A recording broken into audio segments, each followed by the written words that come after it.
Bonjour les enfants, c'est Mora Rivka. Je suis heureuse de vous revoir. Et du coup, aujourd'hui j'aimerais vous parler du Beth Amikdash. Le Beth Amikdash, c'est la maison d'Hachem.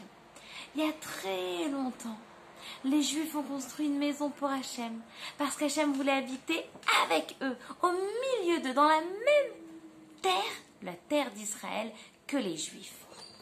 Il y a d'abord eu le premier Beth Amikdash, ensuite le deuxième Beth Amikdash, et les Juifs étaient heureux d'avoir Hachem au milieu d'eux.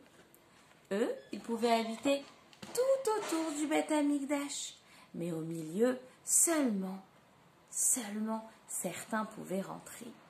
Dans le Beth Amikdash, la maison d'Hachem, il y avait les Kohanim et les Léviim qui travaillaient. D'abord, les Kohanim. Les Kohanim étaient magnifiques. C'étaient des grands tzadikim qui travaillaient pour Hachem de tout leur cœur. Là, en haut, on peut voir que les Kohanim mettent leurs mains pour bénir le peuple juif. Et ici, il y a un seul Kohen Gadol. Il y avait beaucoup de Kohanim, de la famille de Aaron le Kohen, mais seulement un Kohen Gadol. Les Kohanim montraient à tout le monde aussi les beaux ustensiles qu'ils utilisaient dans le Beth Amikdash. Et ces très gentils Kohanim, qui faisaient tout ce qu'Hachem demandait, apporter les animaux pour les offrir à Hachem, les offrir sur le Misbéach. Ces Kohanim étaient accompagnés par les Léviim. Les Léviim étaient aussi habillés tout en blanc. Par contre, eux, ils faisaient autre chose. Eux, ils chantaient pour Hachem des belles chansons. Ils accompagnaient, ils surveillaient qu'il n'y avait personne qui n'ait pas le droit de rentrer au Beth Amikdash, parce qu'il fallait être très kadosh. Les Léviim chantaient des belles chansons pour Hachem toute la journée. Et quand on arrivait près du Beth Amikdash, qu'est-ce que c'était beau! Qu'est-ce qu'on pouvait entendre des belles choses, des belles chansons qui montaient jusqu'à chez Hachem et que Hachem adorait. Dans ce magnifique Beth Amikdash, où tout le monde pouvait venir, malheureusement, il y a eu quelque chose.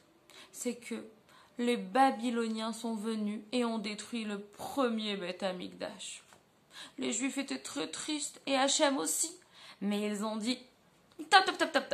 On va pas se laisser décourager, on va reconstruire le deuxième Beth Amikdash. » Et ils ont reconstruit une deuxième fois un Beth Amikdash magnifique.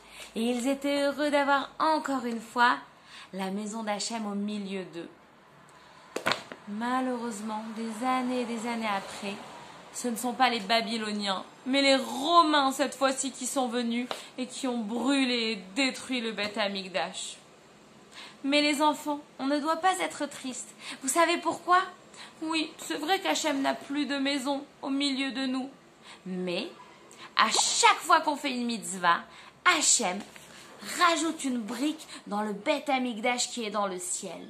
Et quand Mashiach va venir, quand tout le monde aura fait assez de mitzvot, le troisième Beth Amikdash, il va descendre du ciel et venir à Yerushalayim en Israël avec le Mashiach. Et celui-là, comme c'est Hachem qui l'a construit, personne ne pourra le détruire. Et vous savez les enfants, on va revoir tout ce qu'il y avait avant.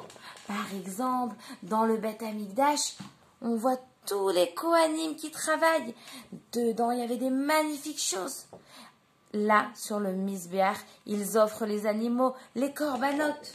Il y avait aussi le Kohen Gadol, à Yom Kippour tout en blanc, qui pouvait rentrer dans la salle spéciale, le Kodesh Kodashim, où il y avait la Torah dans le Aaron HaKodesh, et offrir une pelle avec des ktorettes, des bonnes odeurs, qui sentent très bon. C'était un mélange d'épices que le Kohen Gadol connaissait. Et vous savez que quand il y avait le Beth Amikdash et quand il y aura Mashiach, ce sera pareil. Tous les Juifs viendront de partout pour venir en Israël, à Yerushalayim, et pour voir le Beth Amikdash, la maison d'Hachem. Tout le monde pourra venir et tout le monde pourra apporter les moutons pour offrir à Hachem, tous les animaux, les korbanot. Note. Alors les enfants, je veux qu'on demande de tout notre cœur à Hachem. Hachem, on veut le 3e Beth Amikdash. Et nous, pour avoir le 3e Beth Amikdash, on doit faire Ahavat Israël. On doit beaucoup s'aimer et ne pas se disputer. Et c'est sûr qu'Hachem il va nous le donner.